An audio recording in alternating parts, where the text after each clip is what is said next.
Hey guys, welcome back to the channel. Well, it's Tuesday. You know what that means. Tuesday Talks. So I just got back from a 7-day cruise down in the Bahamas in the Caribbean, however you want to pronounce it.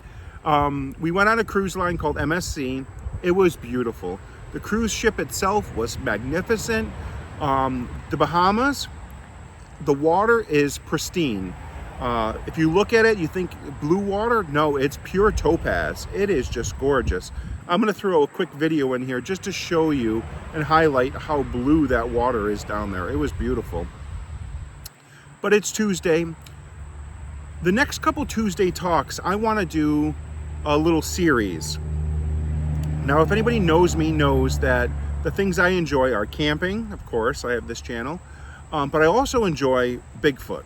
And some people might chuckle when they hear that.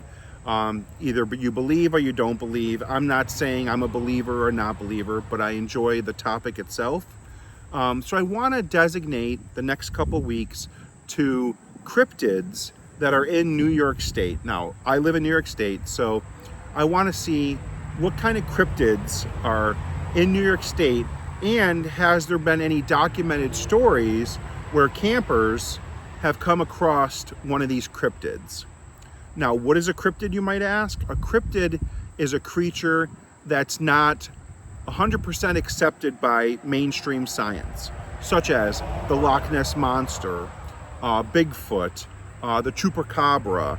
There's a lot of them that are out there. So we're gonna do a quick little series on cryptids that are in New York State. Of course, we're gonna have our cigar, and of course, we're just gonna have a discussion. So stay tuned, guys. I'm gonna throw this quick little video to show you the Bahamas, and then we'll jump right into this week's series. So I hope you all are having a great week.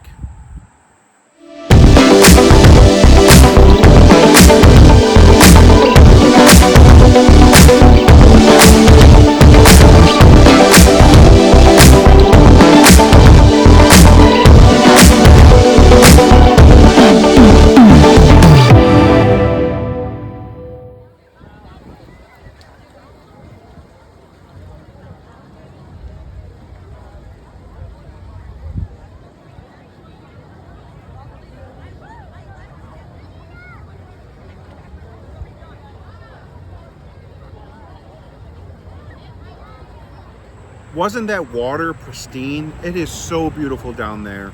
Definitely a place I could see myself retiring to. The one downfall, it is extremely hot. Extremely hot. But let's jump right into this week's series. So the first thing I want to do is have a step 2 and a cigar. Let's get the cigar going. First of all, my step 2 this week is going to be a Crystal Light. It's good. It's very good. And the next thing, it's cigar time. I want to have a cigar as we have our discussion.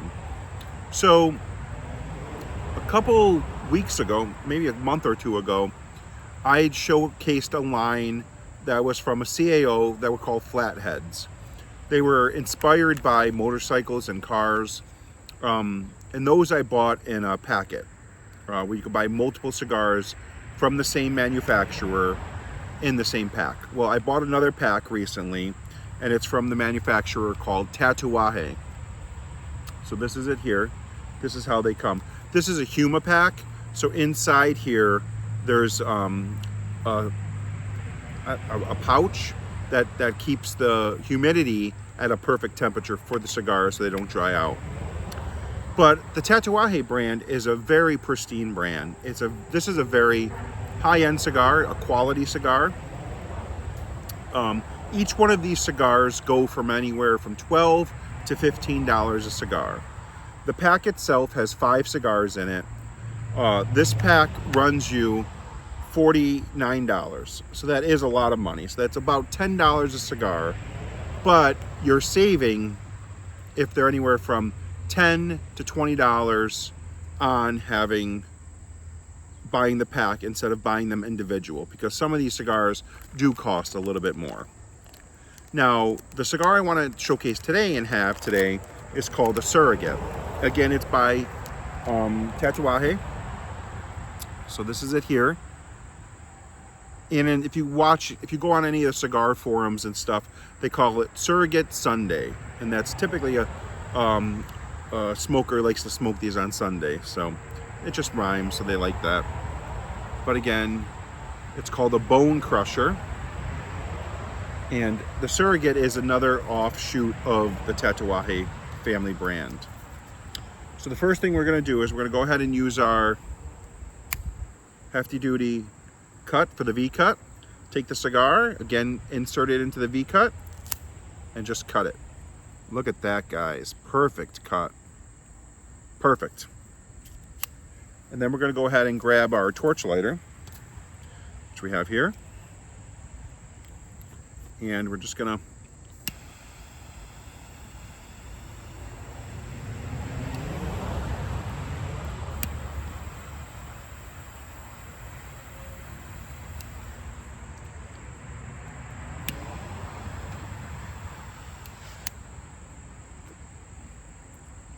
That's a good cigar. It's a very strong cigar, but it's nice. So, like I said in the intro, I want to start a little series on cryptids that are in New York State. Now, I did some research. There's more than I expected. Not all of them have to do with camping. For instance, there was a cryptid that's called the New York City sewer alligators. Apparently, there's claiming to be alligators that are 20 feet long in the sewers underneath New York City. Again, not really pertaining to camping, so I'm not going to really talk about them on this channel or on this series. I wanted to open the series, again, right off the bat, let's just jump right into it. I wanted to talk about Bigfoot. Now, Bigfoot, again, you may or may not believe in it. That's not the purpose of this. The purpose of this is for discussion, that's all. Bigfoot goes by many names. The Yeti, the Yowie, Bigfoot, Sasquatch, the Hairy Man. There's all these different coined terms for Bigfoot depending on the geographical location of where you're talking. If you're talking in the Himalayas, it's the Yeti or the Abominable Snowman. If you're talking about Central New York, or not Central New York, but New York State, or we'll say on the West Coast, it's called Bigfoot. Canada, Sasquatch, vice versa, all over the place. So we did some research. There are a ton of sightings for Bigfoot in New York State. The Adirondacks, of course, is a huge mountain range that we have that runs right through the state. And there's a lot of different evidence. I guess I want to say evidence. So what would be considered as evidence for Bigfoot existing? So there's a couple things that people that are in this field use to measure the validity of a sighting. The first thing people do is they hear vocalizations. They might hear this weird crying sound or this weird whooping sound in the woods.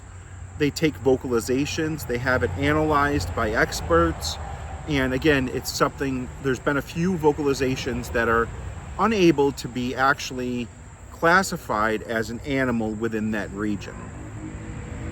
Another piece of evidence that they use to determine the validity of a sighting would be tree knocking. Now, tree knocking, they claim, is when the Bigfoot grabs a tree or a rock and they smash it against another tree, hence tree knocking.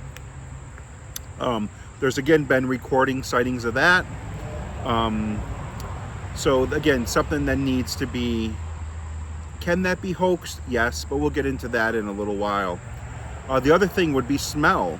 A lot of these eyewitnesses think that, or state that the Bigfoot has a stench like a skunk.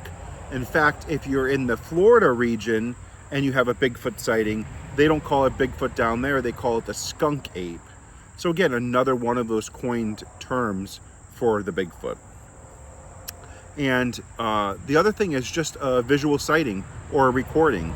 So if a person gets a sighting or gets something on camera, or they physically see a sighting, that's something that gets documented and then put in this database for the sightings of Bigfoot.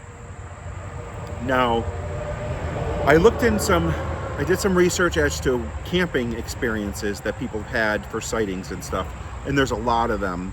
The most famous hotspot in New York State for a Bigfoot sighting would be a town called Whitehall. I'm not sure if everyone's heard of that, but it's right along the border between New York and Vermont.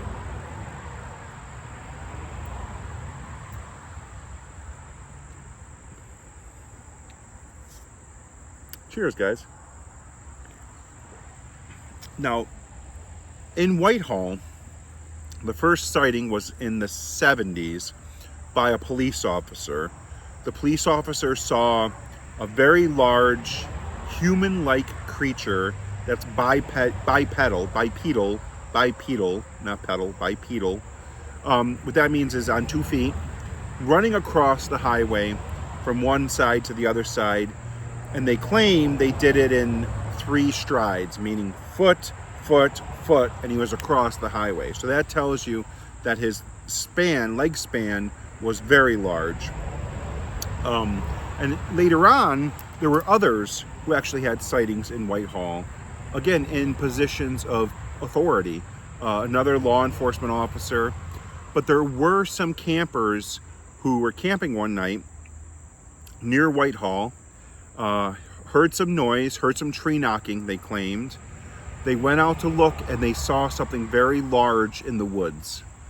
No documentation, no video footage, no castings. Oh, that's another piece of evidence, is a foot casting. That's when if a researcher's out in the field and they see a large footprint in the grass or in the ground or in the clay or in the sand, they take plaster of Paris and they actually make a cast of that footprint. And of course, all of this evidence is being analyzed by professionals to try to rule out hoaxing that's happening. Hoaxing is going to happen. That's a proof. That's a proving fact. Now, some people might say, well, how can you believe in Bigfoot? Well, you can't be so obtuse to write something off when so many individuals all around the world have seen something like this creature. There's other animals, like the giant squid. Everybody thought it was a myth until we actually found one and we caught one and we saw one. Same thing with the black panther. The black panther is so elusive. It is very rarely seen in videos. You can't find remnants of the animal, like you can't find bones, scat, stuff like that. It's hard to find. So it's hard to believe that there are actual creatures out there that we may or may not know about. So I keep an open mind when it comes to something like this topic, but I enjoy it. So I enjoy the researching, I enjoy hearing the stories, and it's so near and dear to my state. There are so many sightings of Bigfoot within the Adirondacks. Some down south in the southern tier of New York State, but the majority of the sightings happen in northern New York, near the Adirondacks.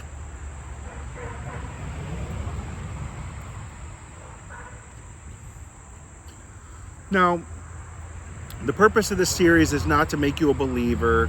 It's just to have a quick discussion, because I think it's cool. Because how many times have you been out in the woods and you heard something that you don't know what it is, and it startles you and it makes you a little bit nervous, or you see something in the water at a lake, or you see something in a river that you may not be able to explain? It frightens you a little bit. So that's why I just wanted to have this series and have this discussion.